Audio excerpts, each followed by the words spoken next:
Hey everybody, welcome back. December 3rd, the 3rd, number 3.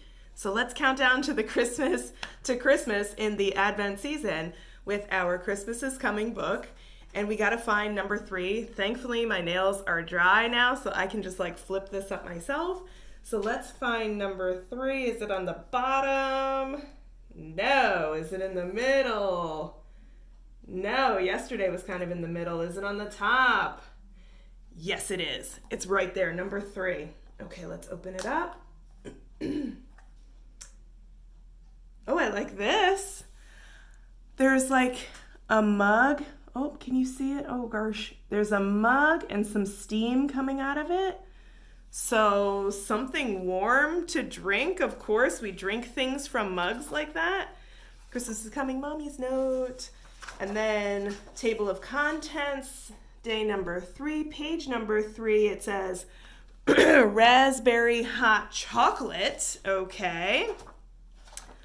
So on this page here, it has a whole page devoted to raspberry hot chocolate. It includes the ingredients that you need right up on the top and the directions on how to make it.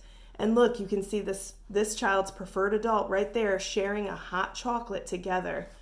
Raspberry hot chocolate. So it says the ingredients are whole milk, okay, unsweetened cocoa powder for that chocolate flavor, sure, raspberry jam, preferably seedless, vanilla extract, and whipped cream for topping.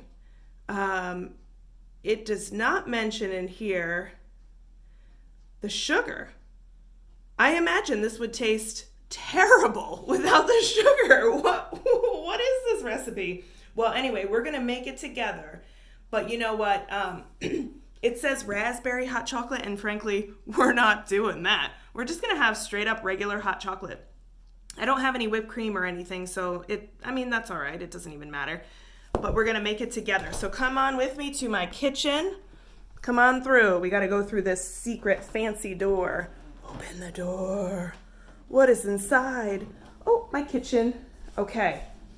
So at the ready here, let me see if I'll put you right there. That way you can see me when I'm doing my stuff. So at the ready, I've got something on the burner. Need a wooden spoon out, something good here.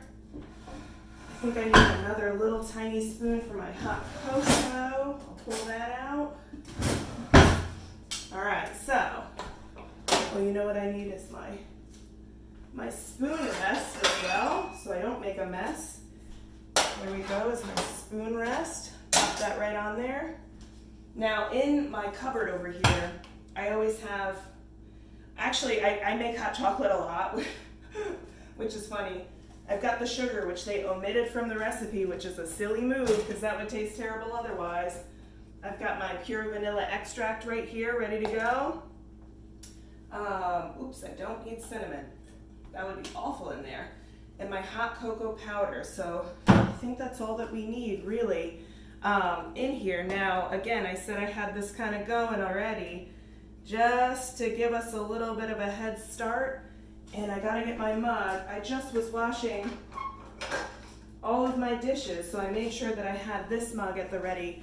And I love this mug because it was given to me by my former employer, Chip, who's the most amazing man. Chip gave this out for Christmas one year, and I love drinking from it. And actually, I was looking in my journal from 2019, and I had an entry either today or tomorrow in 2019 about Chip and how he saw me with some students that he knew were predominantly Spanish speaking.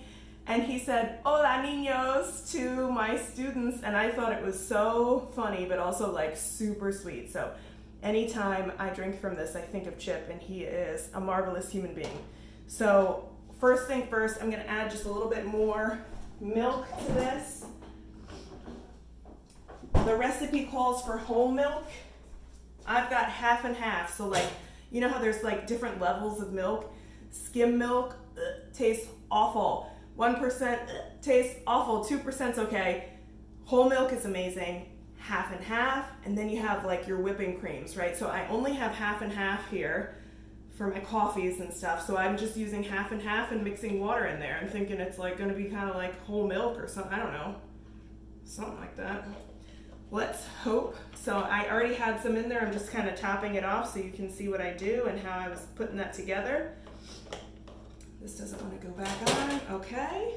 And then I'm just going to put a little bit of water up in there. Just a little bit. Put this back in the fridge so it doesn't get bad, doesn't go bad. And then I'm going to start stirring this up because it was on the heat prior, so I don't want it to get cakey or weird or have a film. That would be gross. So it's moving. Now, one of the interesting things is that this stovetop is an electric stovetop, so you don't see any fire under here. You don't see a fire on the burner. And I don't like that. I would rather see a fire. I want to cook food like a caveman. But no, this is electric, so it's kind of hard to tell when it's like super heated up, but it's going, it's doing its thing.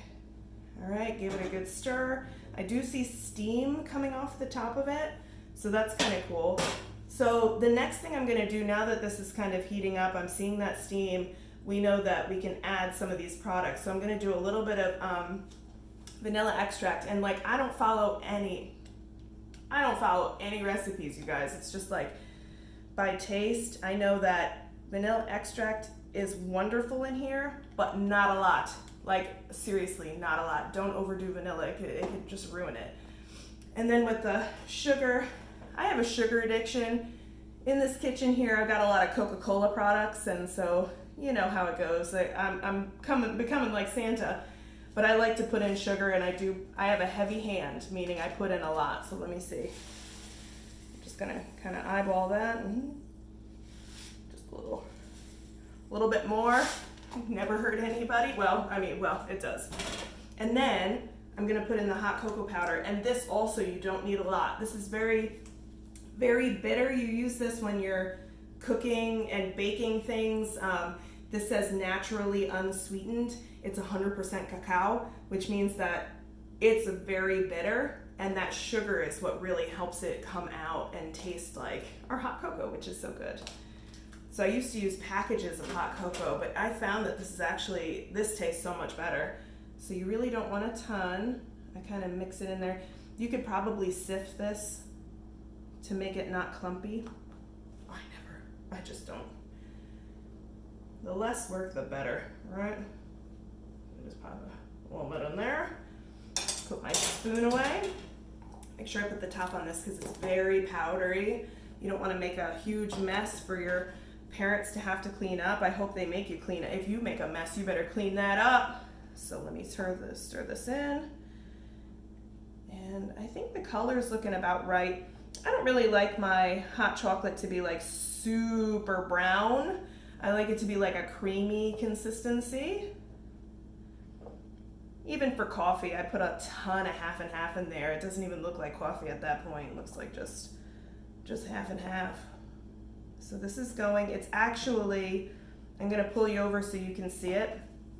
It's starting to bubble and boil, which is exactly what we want. We wanna make sure that it is really going strong on the heat. Stir it up just a smidge of meringue. Gosh, that was quick. I'm glad I gave myself a head start by getting it on the fire. Well, there's no fire here. Getting it on the heat. I'm gonna continue stirring.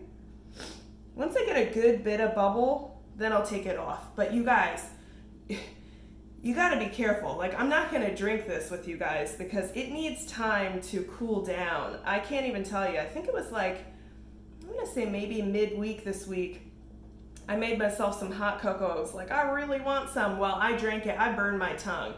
And when you burn your tongue, you kind of lose like the ability to taste things, and it just feels really bad for like 3 days. So don't do what I did last week, and I'm not gonna do it this week.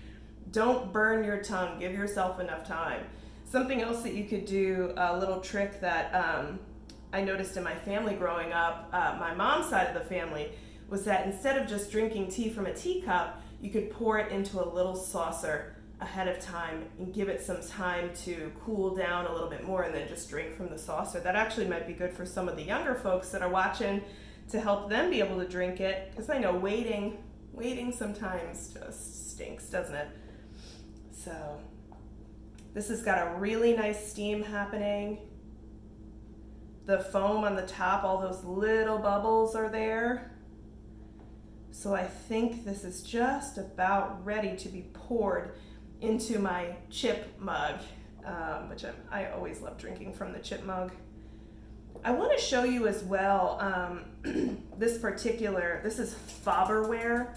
I got this from my great aunt when she passed away. She has passed away a few years ago. And this particular one has a lip on there so that you can easily pour things, which is amazing. And this is also stainless steel, which I think like from a health standpoint is better for you. So I'm just so excited. All these like really warm fuzzies with Chip, with Dorothea, with the Advent season, with you guys watching. Like, this is just so cute. So let me pour this out over the sink. I think for us to not make a huge mess, I think it would be better if we just like poured this over the sink, and that way there's not a lot for Miss Jeannie to have to clean up. I live here. I don't have anybody to help me. My mom doesn't live with me. So let me get this going. I'm going to use my right hand to pour because I use my right hand mostly. That's my dominant hand. So I'm going to use that. I'm going to pour it out with that little lip. Thank goodness for the lip. Look how easy it pours. I'm going to fill it right to the brim. Yeah. Oh my gosh, that's amazing. And then what I'm going to do, just because, you know, I don't have a gas stove. Ooh, look at the steam. I don't have a gas stove. I'm going to put it back on a burner that I wasn't using so it can cool down. You know what else too? Actually, you could just put it on, you know, if you have a trivet or something, put it on a trivet so that it's not on a surface. That'll be great. I might end up doing that. Put it over here on my trivet. And here it is. This is the hot cocoa. I'm not drinking this because I don't want to burn my tongue. So actually, I'm going to leave it right here in the kitchen while we move back to go look at our other advent calendar, because there is a special gift in there today. Again, we said today is December 3rd, so number 3. So I'm gonna pull out this advent calendar. Ooh, I gotta be careful. Remember, this one is the busted one. Find number 3, open it up, and there's something special in here from my Delaware mom and very close friend. She got me a pin that I can wear when I go to school. And for those of you that know me, you know, I'm wearing this Atlas Preservation shirt. I don't know if you can see that. It's Halloween all year round, just like it's Christmas all year round. I'm listening to all that music all the time. So I'm super excited to have like this little pumpkin, a bat, the moon. I'm gonna wear it right on my shirt when I go to school, and it doesn't matter what time of year, I'll still wear it. So thank you guys so much. I'll see you in the next video. Take care. Bye.